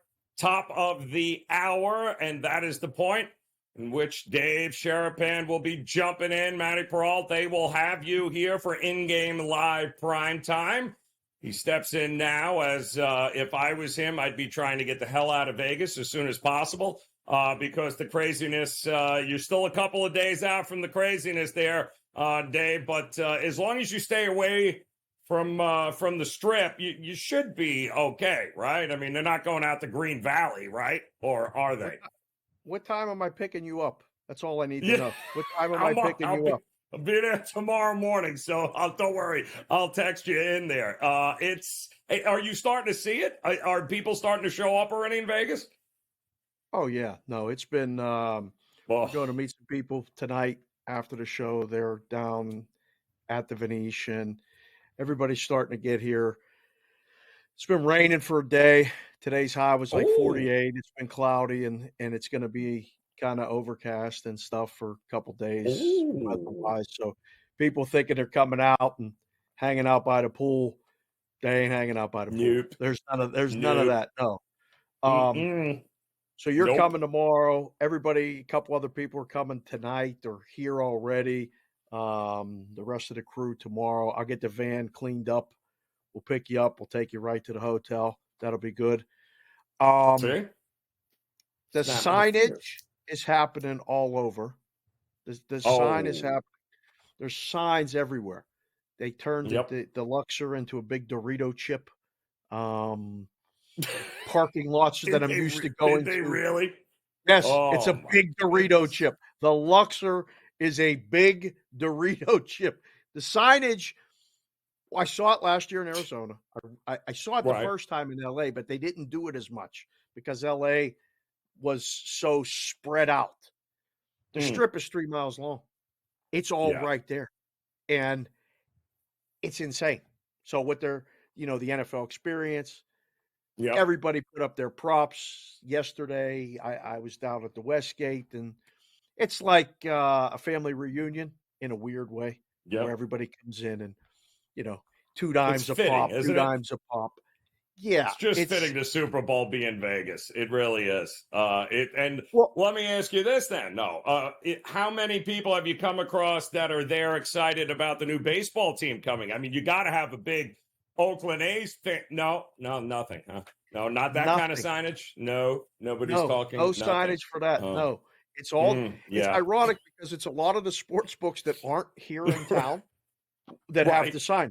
You see the FanDuel signs and the DraftKings signs, and you go, that's one of the big things when you come to Vegas and you have all these apps available. You get here and you don't have a lot of the big name apps. So, one, you have to go in person and sign up in person. Vegas still has in-person registration. Now, once you do, you can load up your app and do all that stuff on your mobile. But you have What's to do the that. Sphere like? now? What is that? What have they Oh, turned no. that giant ball into when you're flying in there? It's different team emblems. You see different San Francisco Oh, that's 49ers, crazy. things. And you see Kansas Yep. City Chiefs things. Last night, I got a text from someone. It was Oh, like no. a George Kittle cartoon face with the face No. mask and the helmet. Yeah. So they're taking different players. I haven't seen the Mahomes or Kelsey one yet. I'm sure we'll see more Travis Kelsey Classic. stuff. Yeah. Yeah. So it's nuts, man. Classic. People have been coming to Vegas for 30 years. You've been here for the Super Bowl.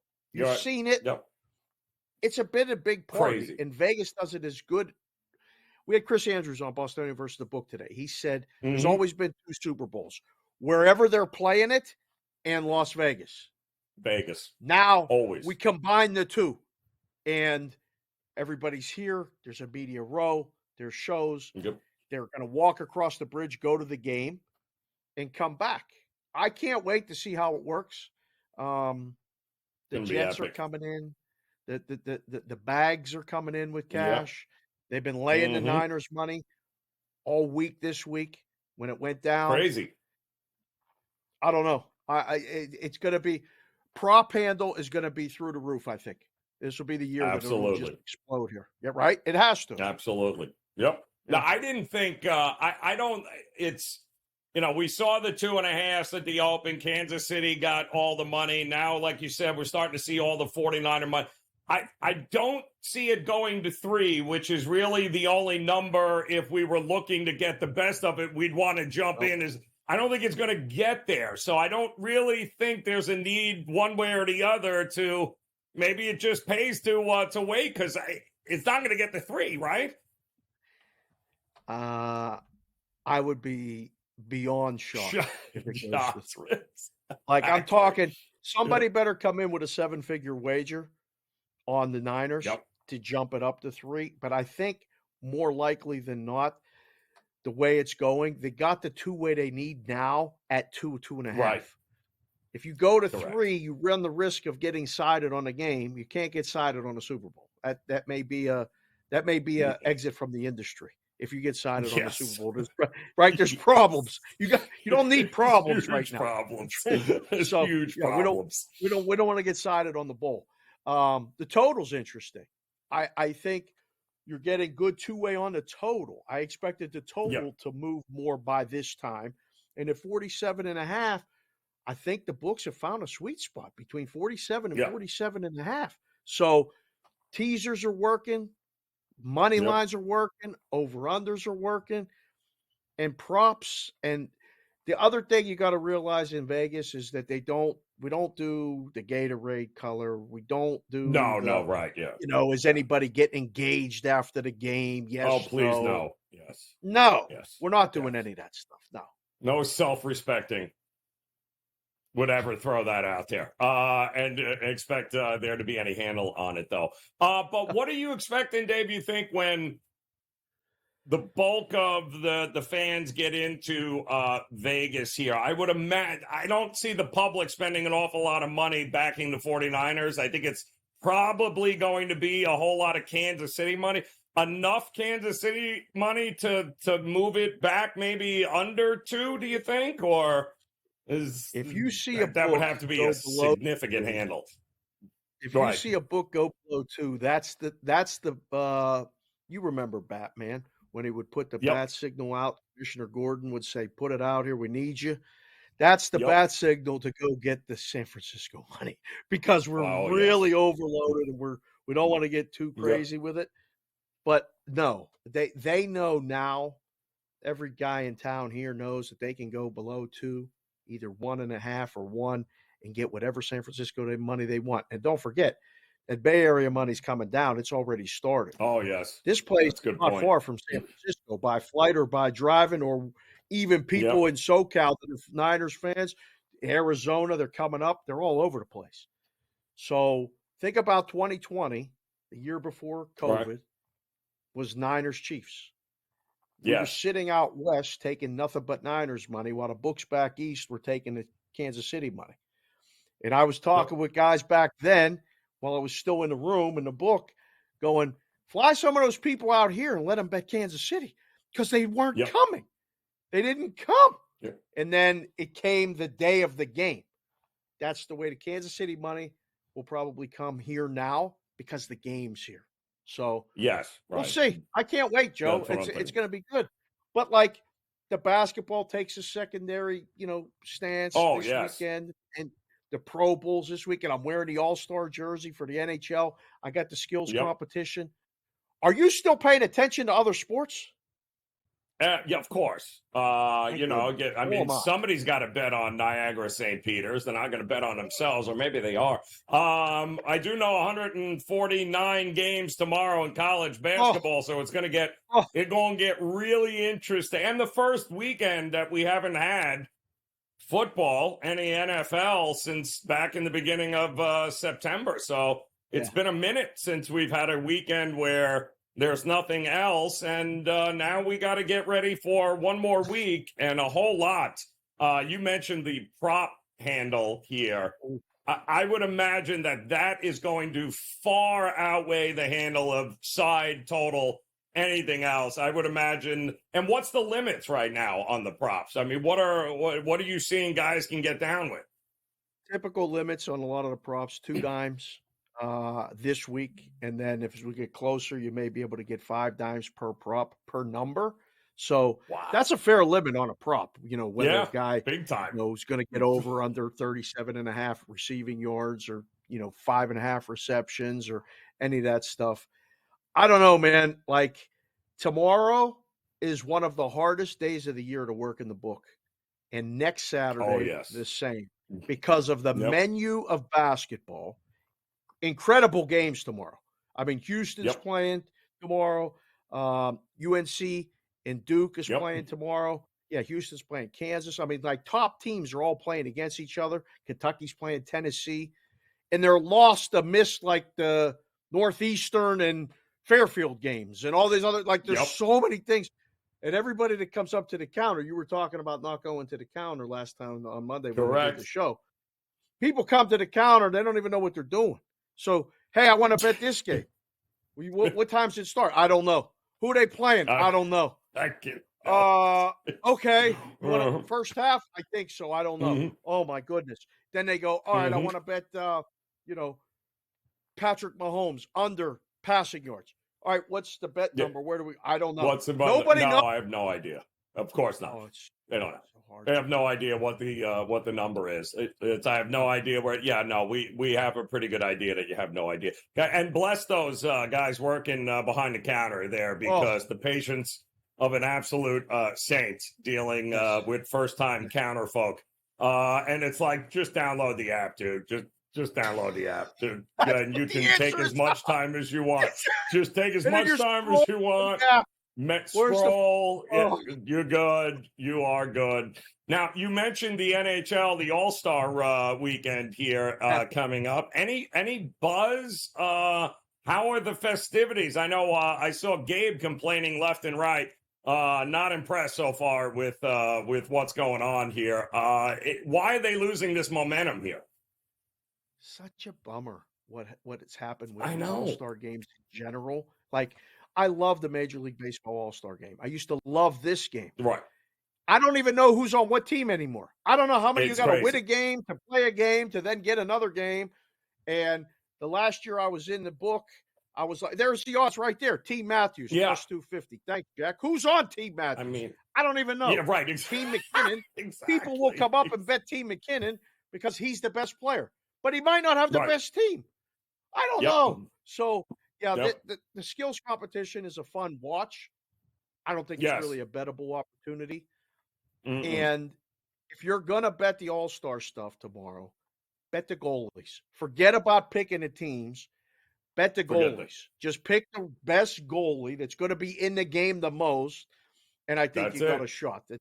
Probably take the biggest plus, too. See you tomorrow, Joe. Dave Sherapin, see you, Liana. Good luck, guys. Taking over top of the hour. We'll close it out next year on the grid.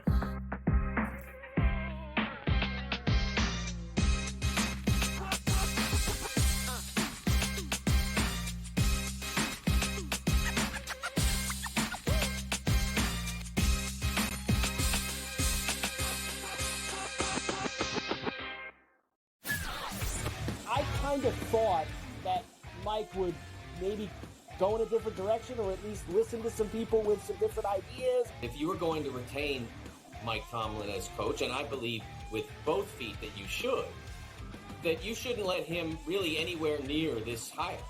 That he had proved over the years that this was not an area of comfort or expertise for him. Pharrell Coast to Coast, only on SportsGrid.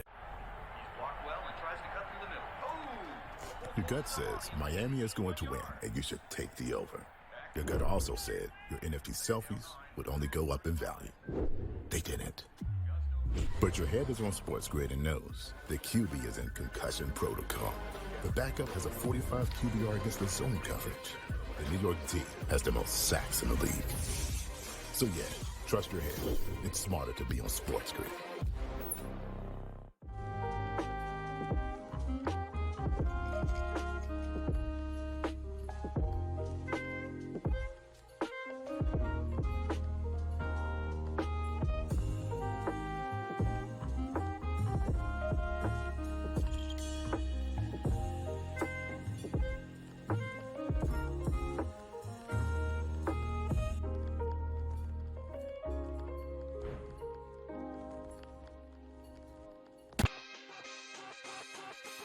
Oh, it's a beautiful time. NBA players are going wild.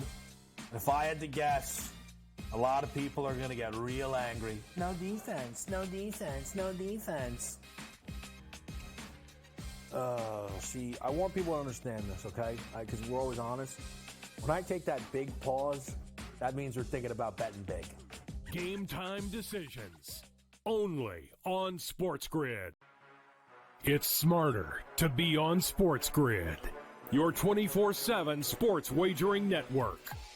Well, look at the Heisman Trophy. The early line. And what it all means. Individual success. You should have tried to get something for Anthony Rendon. Not bought at the deadline. Newswire. We're getting a lot of news, trades, cuts, and some movement in terms of starting quarterbacks, Pharrell backup quarterbacks. Coast to Coast. I want to watch great players make buckets and win games. Game Time You Decisions. have no idea what the heck the Blazers are doing and what they In-game live. Just Prime took 'em time. yard for a grand slam. The bottom of the fourth inning in a 12-2 baseball game. We got football scores going on at Wrigley right now. Sports Rage That was Late good betting. Night. We waited for 1.5. We got paid. We did. Didn't like the 2.5. Jumped on There's it. no taking weeks off in golf betting ever. These are the best weeks to bet. It's smarter to be on SportsGrid.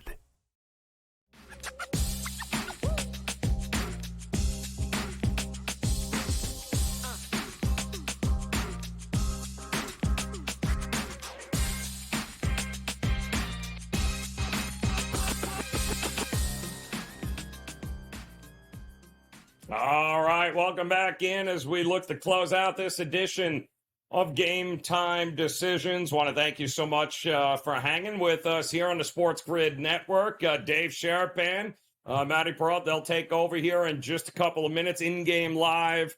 Prime time is coming your way, and prime time it is as we've got 15 college hoops games underway with a emphasis on Ohio State and Iowa right now at the break. And Ohio State with their season and the ability to be able to get a bid to March Madness. Don't forget, they missed the tournament last year for the first time in a long time, and they're 3-7 in the Big Ten right now. A loss here to Iowa will pretty much end any hopes of getting to the dance. They're up 2 right now in Iowa, 38-36. So that is certainly a game a lot of folks are going to be keeping an eye on. Creighton and Butler coming up.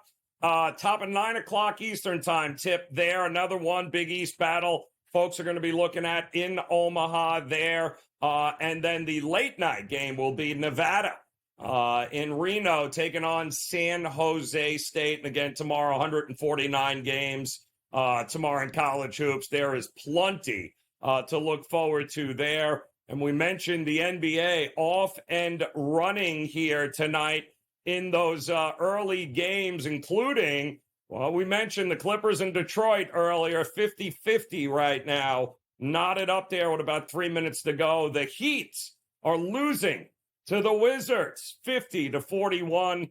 4 minutes to go there. Suns and Hawks 25-21. Hawks on top there, still in the first. And the Pacers and the Kings also knotted up at 24 apiece here. That too is in the first quarter. So much still to come here. No reason for you to have to go anywhere. In-game live primetime coming up. They will follow all of the night's action and, of course, get you ready for what is going to be a loaded weekend. Have a great weekend. Game Time Decisions will be back next week. We'll talk to you again soon.